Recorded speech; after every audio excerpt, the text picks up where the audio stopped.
श्रवण से ही सब कुछ होगा। उन्होंने श्लोक उठाया था ब्रह्मा जी का, भागवत में जो ब्रह्मा स्तुति आती है, दशम स्कंद चतुर्दश अध्याय का 3रा श्लोक। ज्ञाने प्रयासम उद्भास्य नमंत एव जीवंति सन्मुखरिताम भवदीय वार्ता स्थाने स्थिता श्रुतिगताम तनुवाम मनोभिर। या ये प्रयासो अजित जिपो अभ्यस्यम, ये जो श्लोक है इसी की श्री गुरुदेव ने व्याख्या प्रारंभ की थी, जिसमें वो कह रहे हैं कि भगवान जो हैं ऐसे वो अजीत हैं, उनको जीता नहीं जा सकता, अर्थात उनको कोई भी अपने वश में नहीं कर सकता, उनको वशीभूत नहीं किया जा सकता। वो स्वतंत्र पुरुष है, किंतु तब भी वो अजीत होने पर भी अपने प्रेमी भक्तों के द्वारा वो उन प्रेमी भक्तों के वशीभूत हो जाते हैं। किंतु कब ये संभव होता है, उस विषय को उठाकर के उन्होंने कहा कि जब हम ज्ञान के प्रयास को संपूर्ण रूप में त्याग देते हैं। हम लोगों को हमारे आदि गुरु ब्रह्मा ही यही श्रवण करा रहे हैं कि मैंने अपने प्रयास से कुछ भी प्राप्त नहीं किया था, फिर भगवान की कृपा से मैंने तत्व ज्ञान उनका प्राप्त किया था, किंतु तत्व ज्ञान प्राप्त करने पर भी मेरा कुछ बाकी रह गया था, और वो मेरे को किस प्रकार से प्राप्त हुआ उसके विषय में ही इस श्लोक में उन्होंने व्याख्या की कि निर्विशेष ज्ञान के प्रयास को त्याग दो, और उसके बाद में कह रहे हैं तत्व ज्ञान को भी, तत्व ज्ञान के लिए जो प्रयास है उसको भी त्याग दो। फिर कह रहे हैं संबंध ज्ञान इत्यादि का जो प्रयास है उस प्रयास को भी त्याग दो, और कुछ भी मत करो। यज्ञ, व्रत, होम, तप, जो सब कुछ तुम्हें समझ आता, दान, तीर्थ, पर्यटन, सब कुछ त्याग दो। सब वस्तु का प्रयास त्याग दो। क्यों? क्योंकि उसके द्वारा जो भगवान हैं उनको वशीभूत नहीं किया जा सकता। फिर उसके अंतर्गत गुरुदेव ने बतलाया कि भगवान के जो प्रेमिक भक्त, उनके मुख से क्या करो, जो वो स्वतः भगवान के गुणों से अभिभूत होकर के कथा नित्य प्रति जो वो गान करते रहते हैं, उस कथा को ही गाढ़ कर्ण होकर के श्रवण करो अत्यंत श्रद्धा के साथ में, जैसे कि कोई बहुत अमूल्य अमृत मुझे प्राप्त हो रहा है, उसको उस तरह से पान करो, और उसी के द्वारा जो संबंध ज्ञान उदित होगा, उसके द्वारा जो तत्व ज्ञान उदित होगा, वो वास्तविक रूप में सब प्रकार के संबंध ज्ञान का शिरोमणि होगा, तत्व ज्ञान का भी वही शिरोमणि होगा। इसीलिए साधु के मुख से स्वतः उच्चारित, प्रीति पूर्वक जो उच्चारित हरि कथा, उसी के श्रवण से ही सब कुछ होगा। प्रेम, साधन भक्ति, भाव भक्ति, प्रेम भक्ति, सब कुछ उसी के द्वारा ही तुम्हारे हृदय में आएगा। इस वस्तु को उन्होंने वर्णन किया। ये हम लोगों ने एक विषय लिया था। दूसरा विषय गुरुदेव का लिया था, जिसमें वो कह रहे हैं कि श्री जगदानंद पंडित ने अपने ग्रंथ श्री प्रेम विवर्त के अंतर्गत एक विषय लिया, जिसको उन्होंने कहा प्रीति, अर्थात प्रीति, प्रेम, जिसको बंगाली में कहते हैं पीरीति। पीरीति जो है ये 3 अक्षर हैं इसमें। किंतु ये 3 अक्षर होने पर भी ये क्या है, सारे वेदों का, उपनिषदों का, भागवत का, चैतन्य चरितामृत का, और फिर श्रील गुरुदेव कह रहे विशेष रूप से हमारे गोस्वामी ग्रंथों का। जितने समस्त ग्रंथ हैं ये उन सब का सार है ये एक शब्द जिसको कहते हैं पीरिति, अर्थात भगवान के चरण कमलों में प्रेम, कृष्ण के चरण कमलों में जो प्रेम, यही सारे शास्त्रों का सार है। और फिर उसको बहुत सरल रूप में बतलाते हुए कह रहे हैं कि गीता में क्या लिखा है। गीता में कहा गया भगवान के द्वारा ही अपने मुख से कि एकमात्र कृत्य, एकमात्र धर्म जो है सभी प्राणियों का, वो क्या है, भगवान अपने मुख से उसका वर्णन कर रहे हैं। उसके लिए 2 श्लोक बतलाए। एक, सर्वधर्मान् परित्यज्य माम एकम शरणम व्रज, माम एकम शरणम व्रज, एकमात्र मेरी शरण ग्रहण करो। यही क्या है, वास्तविक धर्म है। इसी की स्थापना करने के लिए भगवान इस जगत में आते हैं। उन्होंने भगवद गीता में पहले क्या कहा कि मैं यदा यदा हि धर्मस्य ग्लानिर्भवति भारत अभ्युत्थानम अधर्मस्य तदात्मानं सृजाम्यहम्। मैं क्या करने के लिए आता हूँ, धर्म की स्थापना करने के लिए आता हूँ। परित्राणाय साधूनां विनाशाय च दुष्कृतां धर्म संस्थापनार्थाय संभवामि युगे युगे। मैं धर्म की स्थापना करने के लिए आता हूँ। तो कह रहे कौन से धर्म की स्थापना करने के लिए भगवान को आना पड़ता है। उसके लिए फिर कह रहे हैं कि वो धर्म है एकमात्र उनके चरणों की शरण ग्रहण करना और किसी भी स्थान पर शरण ग्रहण नहीं करनी। फिर उसके साथ में दूसरा बोल रहे हैं कि भगवान ने भगवत गीता में ही बतलाया कि मन मना भव मद भक्त मदयाजी माम नमस्कुरु। क्या करो, मन मना भव, मेरा ही अब स्मरण करो, मेरी ही पूजा करो, मेरे ही चरणों में निवेदन करो, सब कुछ क्या करो, मेरे लिए ही करो। यही करने के लिए तो कहा, अर्थात मुझसे प्रेम करो, मुझसे संबंध स्थापित करो, मैं सबसे अधिक तुम्हारा क्या हूं, प्रिय हूं, इस वस्तु को समझो। इस प्रकार की बात भगवत गीता के अंतर्गत बतलाई। फिर गुरुदेव कह रहे हैं कि श्रीमद् भागवत में क्या कहा, भागवत में भी भगवान ने कहा, श्री वेद व्यास जी ने बोला, सवई पुंसा परो धर्मो यतो भक्ति अधोक्षजे अहेतुक्या अप्रतिहता या यात्मा सुप्रसीदति।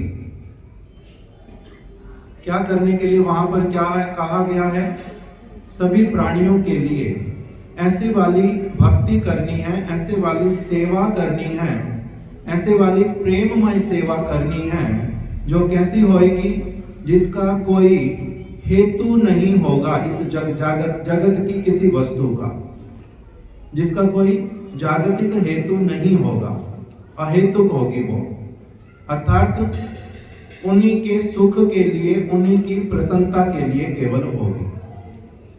और अप्रतिहता, वो किसी भी अवस्था में उसमें हजारों प्रकार की बाधाएं आने पर भी वो रुकेगी नहीं। हजारों बाधाएं उपस्थित होकर के भी उस प्रीति को, उस प्रेम को रोकने में समर्थ नहीं हो पाएंगी। ये भागवत का इस प्रकार का श्लोक उन्होंने उठाया। और फिर कहते हैं कि भगवान जो है इस प्रकार के प्रेम से रीझते हैं या फिर किसी और प्रकार के प्रेम से वशीभूत होते हैं। फिर उसके लिए उन्होंने और एक बात उठाई कि भगवान स्वयं क्या कह रहे हैं कि मैं कहां पर पूर्ण रूप में वशीभूत होता हूं। यद्यपि ब्रज के परिकरों के वो वशीभूत होते हैं, उसमें भी फिर विशेष करके जो नंद बाबा इत्यादि, यशोदा मैया या फिर सखा इत्यादि, उनके भी वशीभूत होते हैं। किंतु मुख्य रूप में फिर किसके पूर्ण रूप में वशीभूत होते हैं? ब्रज की गोपियों की, उनमें भी श्रीमती राधिका की। इस विषय को ही हमारे गुरुदेव पुनः पुनः उठाते थे कि प्रेम जो है, प्रीति जो है, पूर्ण रूप में जहां पर प्रकटित होती है, पूरी तरह से जहां पर उसका चरम सीमा तक विकास होता है, और फिर वो वास्तविक रूप में सीमा को भी वहां पर निर्धारित नहीं किया जा सकता। श्रीमती राधिका का जो प्रेम है, उसकी सीमा का निर्धारण ही नहीं होता। इसी बात को गुरुदेव कह रहे हैं कि राय रामानंद प्रभु ने अपने कीर्तन के माध्यम से बतला दिया। आपको स्मरण उनकी वाली पंक्ति, जो राय रामानंद प्रभु वाली पंक्ति की, पहले तो क्या हुआ कि आप बोले थे माइक में, तब तक मैं ग्रंथ निकालता हूं।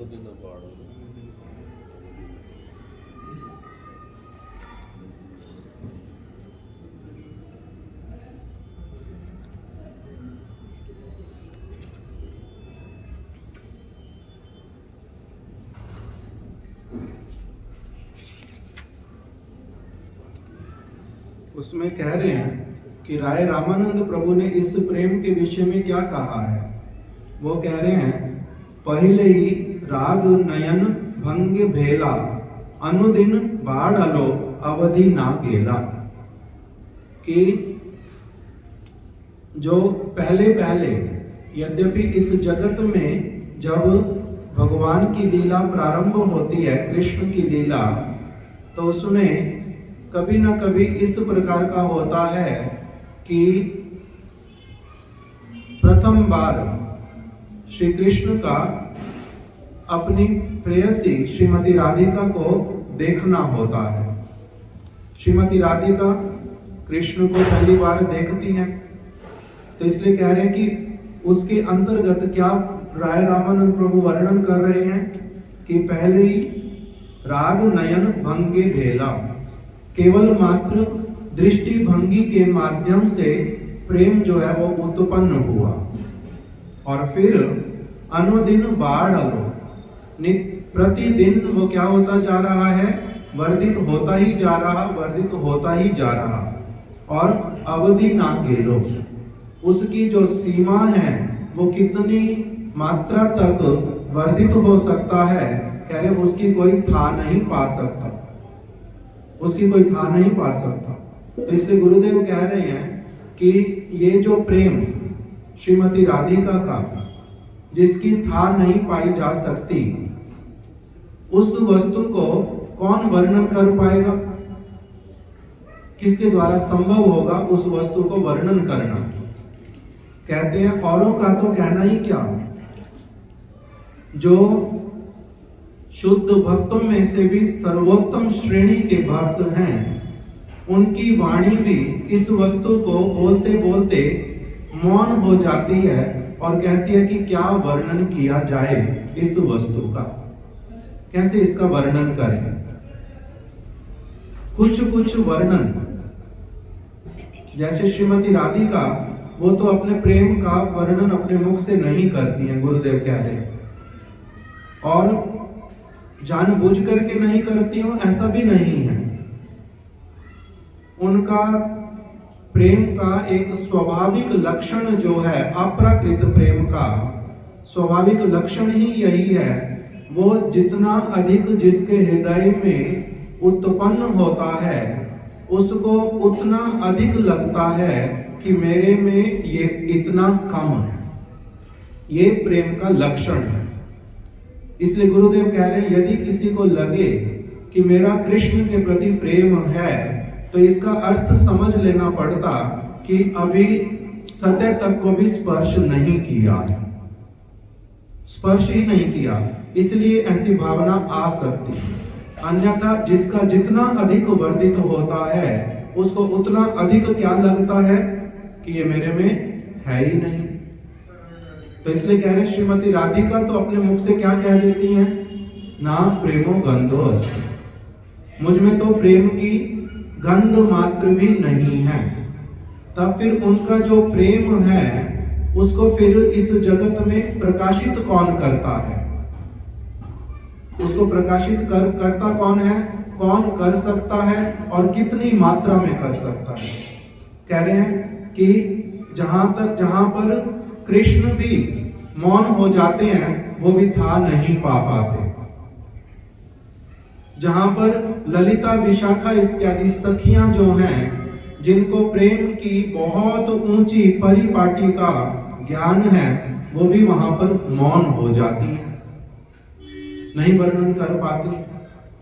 तो इसलिए कुछ कुछ जो उसका इंगित मिलता है, जो हम लोग जगदानंद पंडित ने जिनके विषय में बतलाया श्रील गुरुदेव पहले उसका बोल रहे हैं कि चंडीदास विद्यापति कर्णामृत रायर गीति ये सब अमूल्य शास्त्र जानो, ये सब नाहिक काम, ये सब प्रेमेर धाम, अप्राकृत ताहते विधान।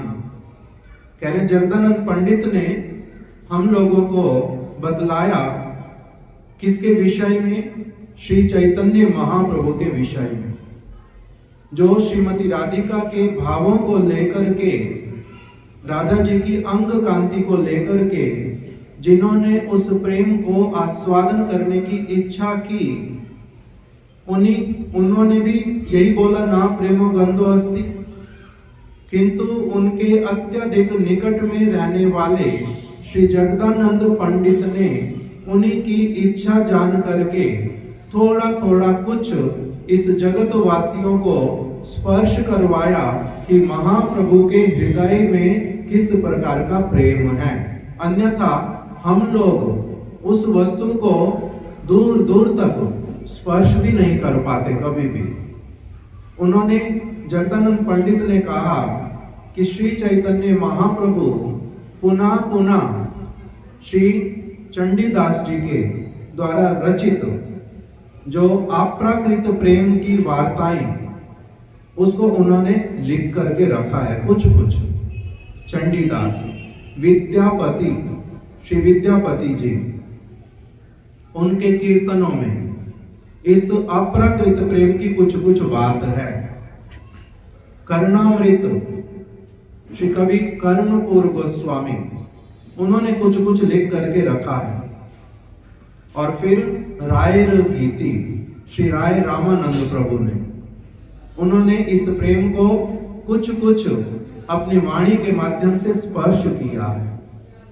ये सब अमूल्य शास्त्र जानो, इस जो ये ग्रंथ हैं जिसमें श्रीमती राधिका के और ब्रज की गोपियों के प्रेम को जहां पर स्पर्श किया गया है, गुरुदेव इसके साथ में एक चीज और जोड़ते थे कि कर्णामृत इत्यादि और ये जो सारे ग्रंथ हैं, कवि कर्णपुर और कवि जयदेव गोस्वामी का गीत गोविंद इत्यादि, इन सब में अप्राकृत वार्ताएं तो हैं, किंतु श्री चैतन्य महाप्रभु राधा जी के भाव को जब व्यक्त करते थे, उनकी क्रियाओं से और उनके विरह के उन्माद में जो सारी वस्तुएं प्रकटित होती थी, उसको किसने लिख करके रखा? पहले वाली जो सारी वस्तुएं थी उनमें कृष्ण की अधिक थोड़ी सी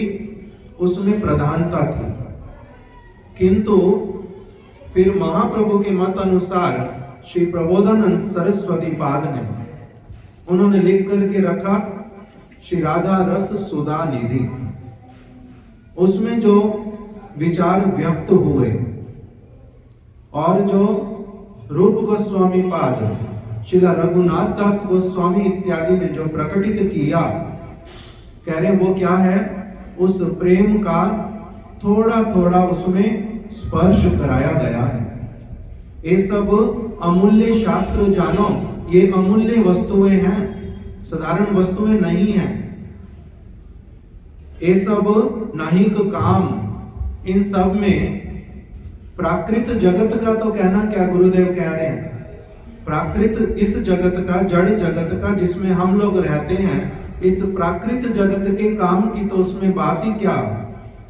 जो वैकुंठ इत्यादि में भी जो प्रेम है ना, वो भी इस प्रेम के सामने कुछ भी नहीं है। यहां की तो उसके विषय में क्या बात करें।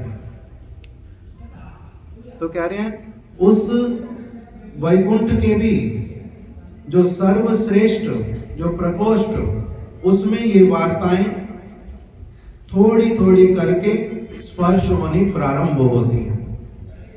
इसीलिए कह रहे हैं ये सब नाहिक काम, ये सब प्रेमेर धाम। ये जो सारे ग्रंथ हैं, ये जो वार्ता है श्रीमती राधिका के हृदय की, ये कैसी वाली हैं? ये हैं प्रेम का धाम, अप्राकृत ताहते विधान। इन सब में अप्राकृत बातें कही गई हैं, इस जगत की उसमें कोई भी बात नहीं है।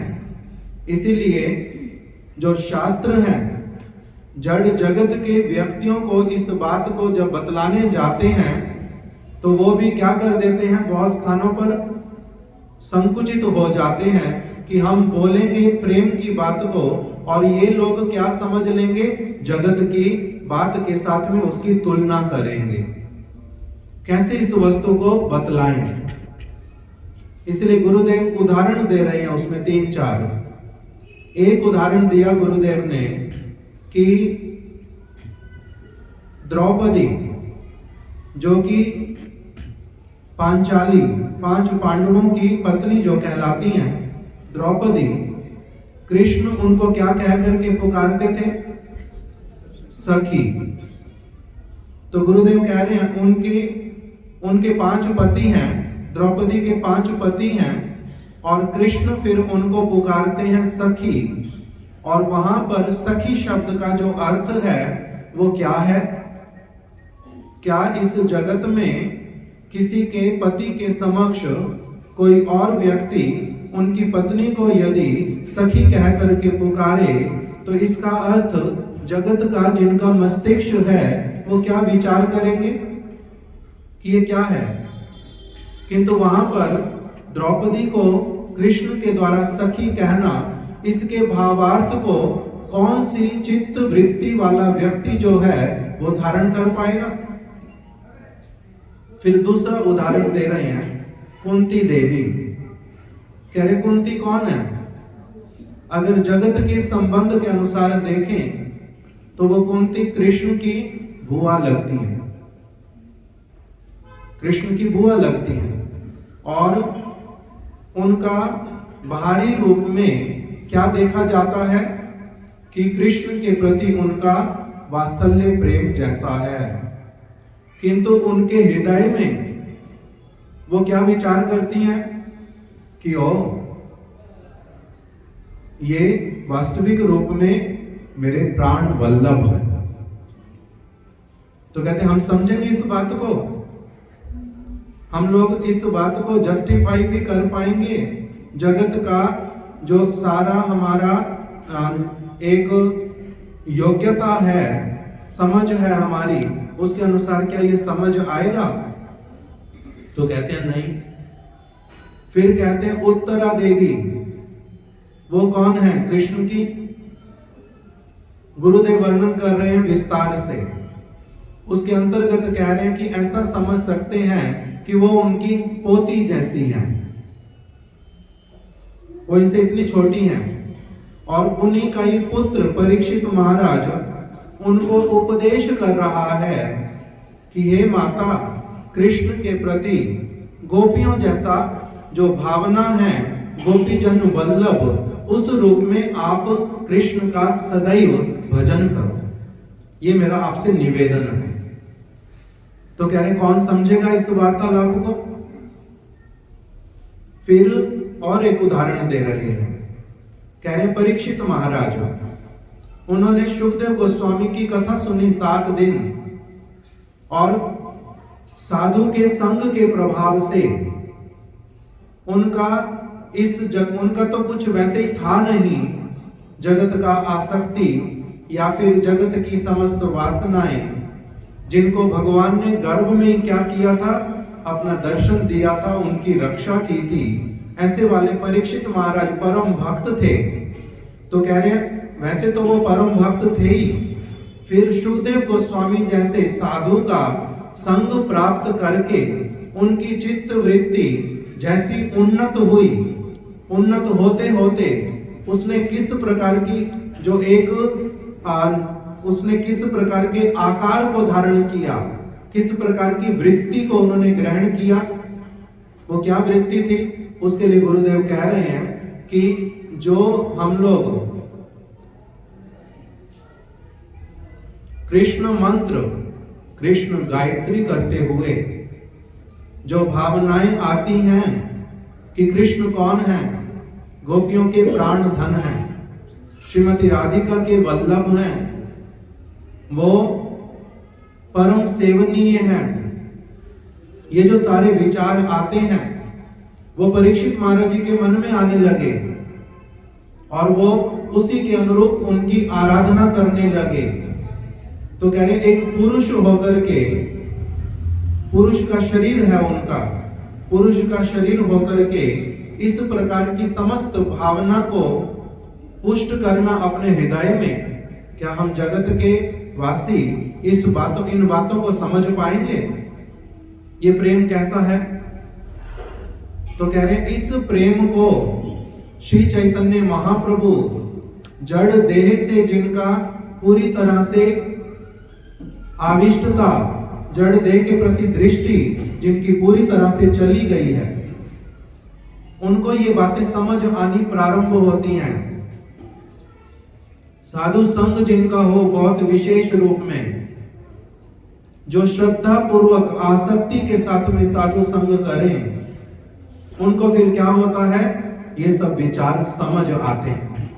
तब उनको पता चलता है कि महाप्रभु जिसको कह रहे हैं कि प्रेम क्या है, एकमात्र प्रयोजन है, प्रेम ही प्रयोजन है, कृष्ण प्रेम, ये तब उनको समझ आता है। नहीं तो इस जड़ बुद्धि के द्वारा, जड़ अहंकार के द्वारा कहाँ ये सारी बातें हम लोगों को समझ आने वाली हैं। ये हम लोगों ने दूसरा एक विषय लिया था, उसी में कह रहे हैं कि महाप्रभु किस वस्तु को देने के लिए आए हैं इस जगत में, हम लोग क्या कर रहे हैं। गुरुदेव कह रहे हैं कि हम लोग महाप्रभु के प्रेम धर्म को, ये प्रेम धर्म शब्द जो है गुरुदेव कह रहे हैं कि ये किस लिए व्यवहार करते हैं। महाप्रभु का प्रेम धर्म जो जगत में प्रेम प्रेम करके लोग बात बोलते हैं, क्या महाप्रभु का प्रेम धर्म भी वही है, उसी की हम लोग वार्ता करते हैं? तो कह रहे नहीं, हम लोग श्रीमती राधिका के हृदय में जो प्रेम है, जिसका कोई था नहीं पा सकता, उस प्रेम के विषय में कुछ कुछ बातों को स्पर्श करते, वो हमारा विषय है। जगत का प्रेम, वैकुंठ का प्रेम, सखाओं का प्रेम, माता यशोदा का प्रेम, उसके विषय में हम वार्तालाप नहीं कर रहे। श्रीमती राधिका के प्रेम की जो बात है हम उसको उठाते हैं, किंतु उसको समझने वाले कैसे हैं, गुरुदेव ने अपनी आप से उस कथा में बोल दिया।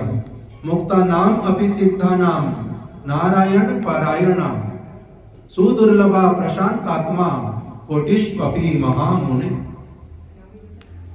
कह रहे हैं ऐसे वाले जो महापुरुष जो इस प्रेम की वार्ता को थोड़ा सा स्पर्श करने के लिए ललायित होते हैं, वो भी कैसे वाले होते हैं, सुदुर्लभ।